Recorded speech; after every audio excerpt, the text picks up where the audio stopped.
I certainly don't mean to suggest that I don't think my books are political. I think they are saturated with politics. I think they are not driven by the desire to make political points. I think in most cases they are driven by the desire to create a world, to tell a story, to invent some really interesting monsters, but I think it would be facile of me to suggest that they were not political. And it varies from book to book. So, for example, in my fourth book, Iron Council is a book about trade union politics, about a general strike, and inspired very much by the Paris Commune of 1871, and about an urban insurrection. It's very directly a political book. It's a book in which the narrative is informed by politics.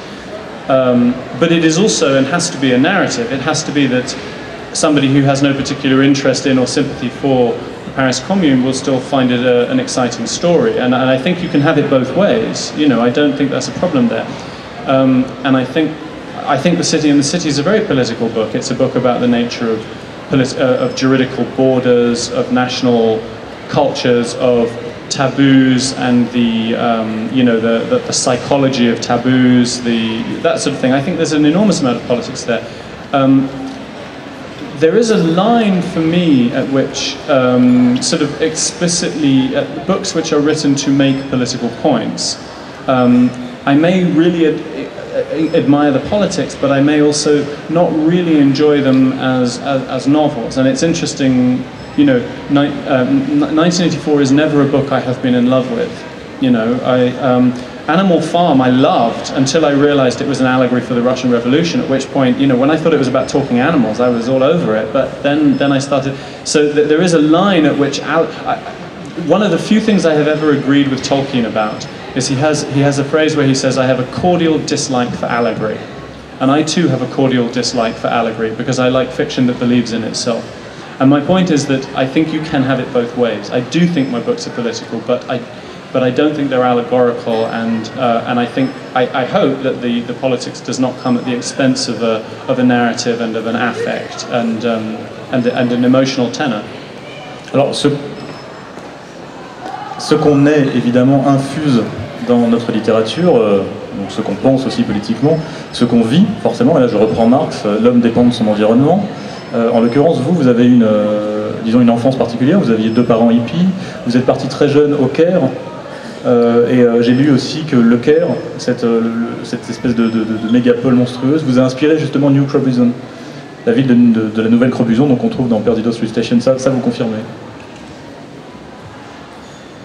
That is true. Cairo, New Crobuzon, which is the city, is a coagulum of many cities in the real world and many cities as reflected through fiction, of which London is undoubtedly the largest. But Cairo is an important element. There's also a bit of Havana in there, a little bit of New York, a lot of cities of the imagination by people like Michael Moorcock and so on, a lot of invented cities. Not very much Paris, I'm afraid, not very much Nantes. I wasn't particularly,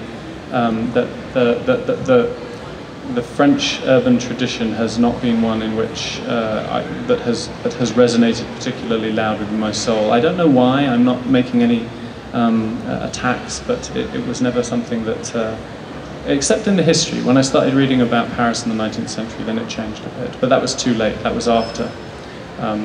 When I came to Walter Benjamin after I came to New Crobuzon for the first time. And then Walter Benjamin kind of appears a little bit in the third book. Et alors, du coup, ça me donne envie de parler des villes anglaises, donc Londres, et notamment, donc, là on peut peut-être revenir à King Rat, où les égouts tiennent un rôle très important. C'est parce que le monde souterrain finalement est plus intéressant que le monde réel.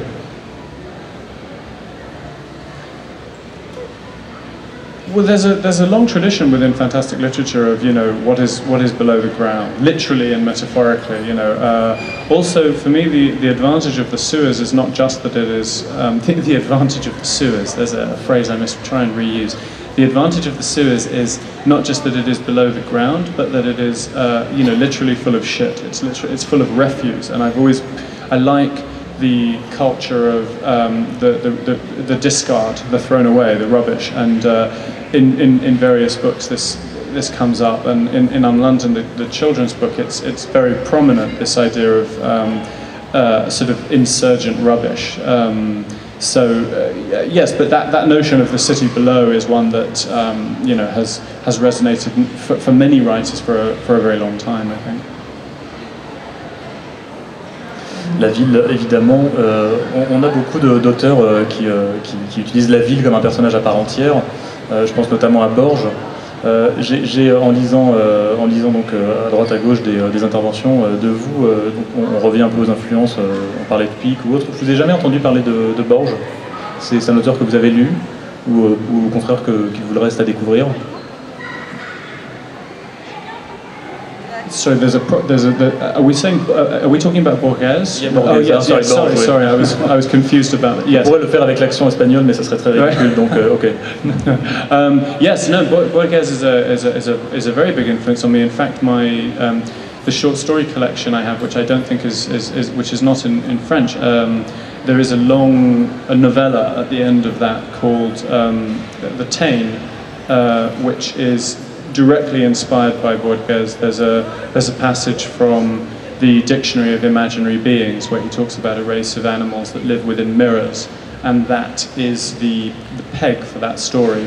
So Borges, and there's certain stories that I come back to again and again. There's a Borges story called Pierre Menard, author of the Don Quixote, which is a story that was a hand grenade going off in my head, and every time, periodically, I find myself going back to that story again and again and again.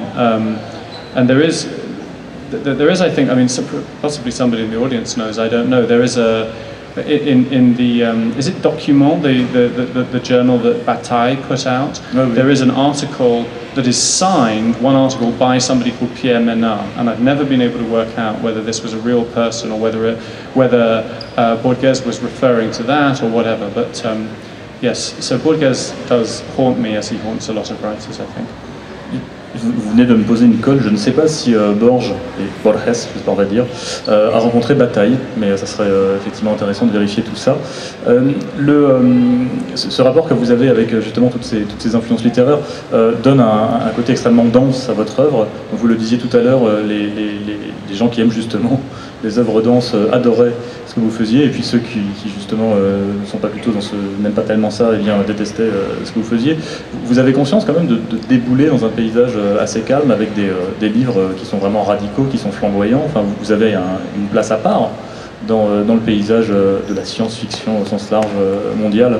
Ça, c'est quelque chose dont vous avez confiance ou dont vous fichez éperdument, ou vous continuez juste à écrire ce qui vous plaît?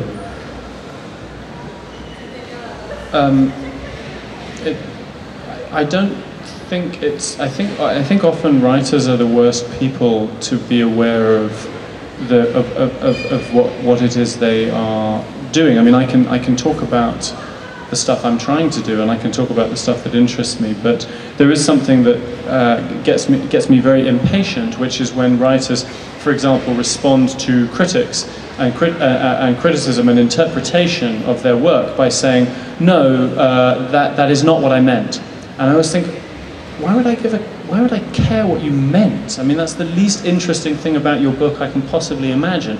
And if I want to be rigorous, I have to follow that through with myself as well. So I don't think that in any way I have any kind of monopoly on insight into the stuff I'm doing.